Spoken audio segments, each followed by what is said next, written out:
ইউনুস, তারেক, ওয়াকার আর রাজাকার, এরা এক ইউনিট হয়ে হয়ে কাজ করতেছে। এদের মাথার উপরে আমার দেশকে ভাগ বাটোয়ারা করার জন্য আমেরিকা, ব্রিটেন, ভারত। দেখেন, আমি আপনাকে একটা জিনিস কথা বলি, ভারত খুব নিশ্চিতভাবে, ভারতের পেটের মধ্যে আমরা, ভারত জানে বাংলাদেশের সাথে সম্পর্ক নষ্ট করলেও বাংলাদেশ ভারতের সাথে ব্যবসা বন্ধ করতে পারবে না, সম্পর্ক নষ্ট করতে পারবে না সার্ভাইভালের কারণে।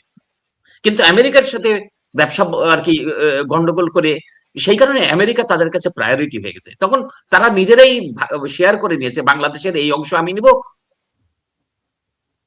ওই অংশ তুমি নিবা, সেই অংশ ওকে দেব। হ্যাঁ, এবং শেখ হাসিনার কাছ থেকে তারা এই জিনিসগুলো নিত। আমাদের প্রধানমন্ত্রী শেখ হাসিনার কাছ থেকে কেউ মনে করেন এককভাবে কিছু নিয়ে দিতে পারছিল না। শেখ হাসিনা বাংলা এদের সবাইকেই শাসনে রেখেছিল, তার উপরে কেউ ছড়ি ঘোরাতে পারছিল না।